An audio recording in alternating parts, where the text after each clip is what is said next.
Notice मिलिया कख ना हिलिया।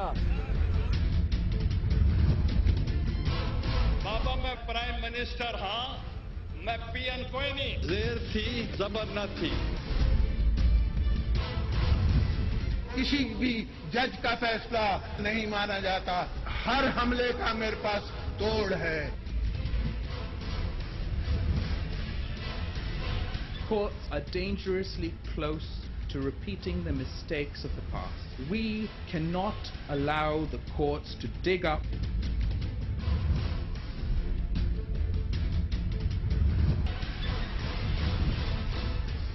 बिस्मिल्लाहिर्रहमानिर्रहीम। अस्सलाम वालेकुम। टारगेट पॉइंट के साथ मैं हूं आसमा चौधरी। नाज़रीन, सबसे पहले तो हम अपनी कौम को मुबारक देते हैं कि कौम के असल हुक्मरानों ने अमरीकी सफीर के साथ मुलाकात के बाद, बरतानवी सफीर की ज़ियाफत और सऊदी अरब के सफीर साहब के डिनर के बाद एक मुतफ़िका तौर पर सिफारिशात तैयार की जा रही हैं नेटो सप्लाई लाइन की बहाली के हवाले से, और इस पर हमारी पार्लियामान सिर्फ अब अंगूठा छापने के लिए रह गई है। और तमाम सिफारिशात मुतफ़िका तौर पर और तमाम तर जो लोग इसमें शामिल थे उनकी मर्जी से हमारी पार्लियामान इस पर अब सिफारिशात जो तरतीब दे रही है उसको अगली हतमी मंजूरी के लिए पेश किया जा रहा है। ये तो आज की ताज़ा तरीन खबर थी। दूसरी जानिब अगर हम मुल्क के सियासी हालात का जिक्र करते हैं तो लगता कुछ ऐसे है कि सियासी हालात हमारे मुल्क के इस वक्त ऐसे हैं कि जब कहा जाता है कि कुम्हार पर बस ना चले तो गधे के कान मरोड़ने की कोशिश करनी चाहिए। हम कल ही का हवाला देते हैं फिरदौस आशिक आवान साहिबा जो कि इंफॉर्मेशन मिनिस्टर हैं, वजीर आजम साहब उनकी मीडिया ब्रीफिंग थे उससे तसल्ली उनकी ना हुई और आज उन्होंने ये बयान जारी कर दिया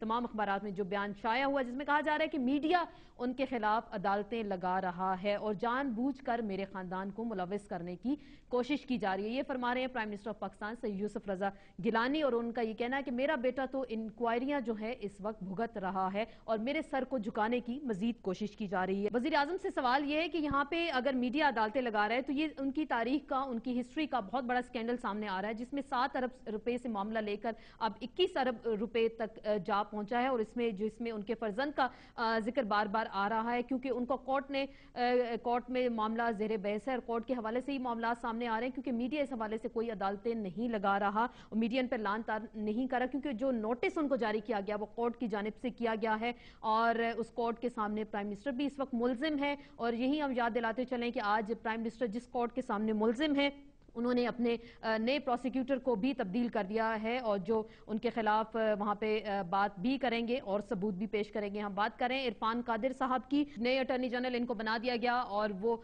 एनआरओ केस में हुकूमत के हवाले से वो वहां पे पेश भी होंगे, सबूत भी अपने पेश करने की कोशिश करेंगे। तो हम यही यहाँ पे सवाल उठाएंगे कि कौन इस केस पर हावी हो रहा है, कौन इस केस का बाहर बैठकर ट्रायल कर रहा है और इससे किसका सर फखर से बुलंद हो रहा है। बात होगी मुल्क के सियासी मामलात के हवाले से और कुछ जिक्र करेंगे गिलानी साहब के जो बेटे पे इल्जामात इस वक्त लग रहे हैं उनके क्या जवाबात इस वक्त सामने आ रहे हैं। यही हमारे आज के टारगेट पॉइंट्स होंगे।